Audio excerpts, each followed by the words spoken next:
Happy Sunday! Happy Sunday. It's my day of, seems to be my internal processing, my external processing after internal processing. And by the looks of me, I'm just looking at myself like, wow. I am sweaty and I just came back from the gym.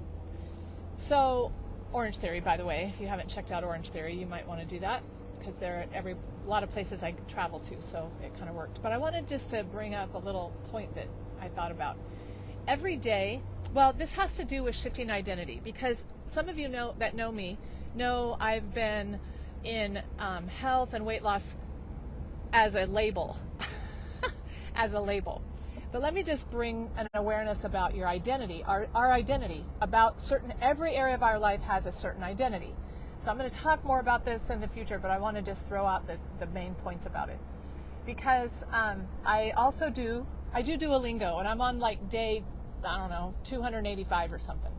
And I just do enough, by the way, like I just do enough to get my little star for the day and get my little, the little dial that flips over and says, okay. So some days that's all I can do because I'm busy. But I didn't know this. It's actually taught me that little bit every day, I can actually read a lot of Spanish words. And when I'm around people here in Orlando, where I'm at and where I live sometimes, there's lots of Spanish speaking. So I listen in grocery stores and I listen at the bank and I listen at the DMV and I'm going, oh, I understood that, from doing just a little bit. So do I have the identity yet of a full-fledged, bilingual, fluent Spanish speaker? No.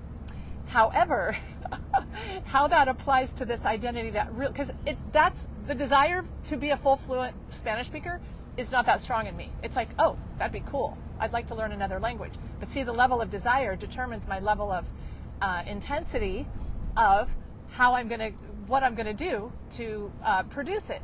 So how to shift to an identity that you feel calling you, that you have a desire for. Let's just talk about health, because that's what I'm thinking about right now.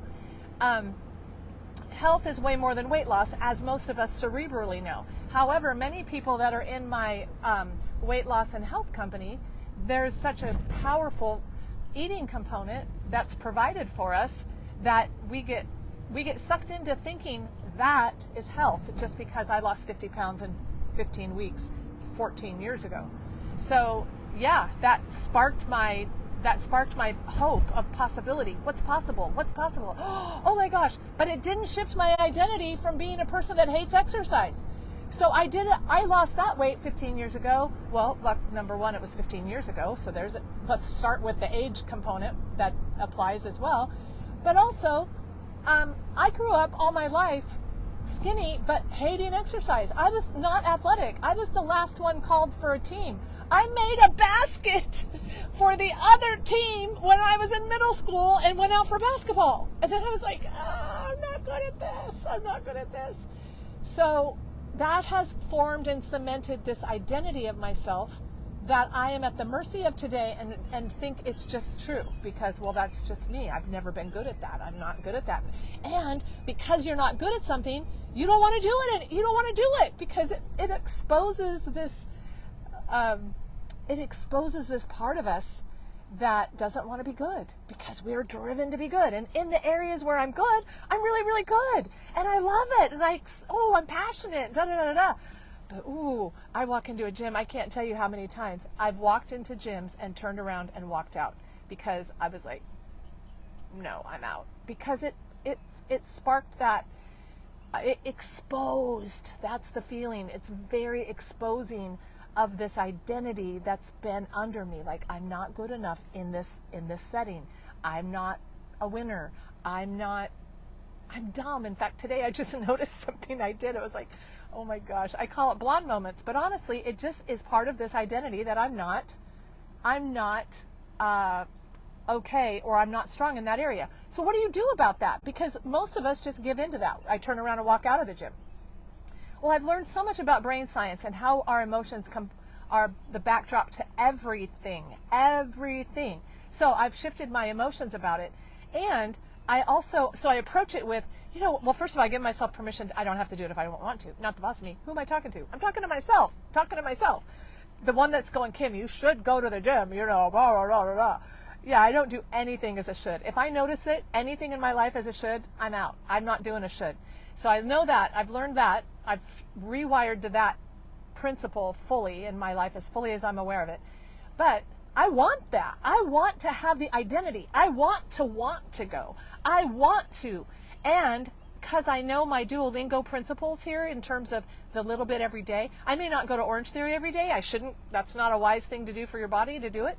But it's about when I'm at Orange Theory, I'm not looking at winning and being the best and like I'm not monster driven like my book talks about. I'm calming that down. It's like, you know what? I'm just happy to be here. Yeah, Kim, you're doing it.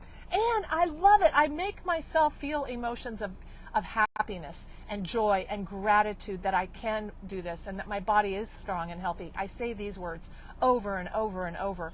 And when I notice the monster energy of either shutting down with this shame, the flight message, and on its heels can be the fight message. Watch me. I gotta prove. Either of those energies are coming from the fear fuel source.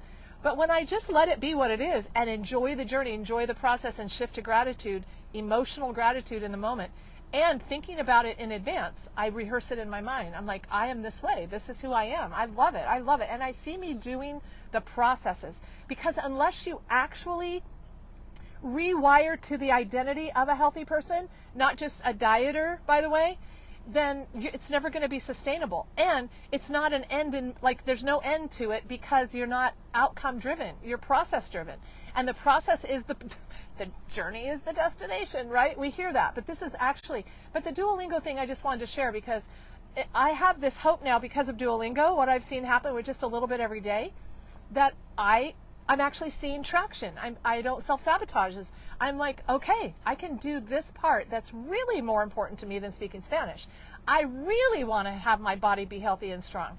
Not for vain reasons, not for any of that, just because I'm 62. And hello, this is the reality of age and what's ahead of me. I've let become real inside me to give me that intrinsic motivation. So anyway, however that serves you today, love you guys.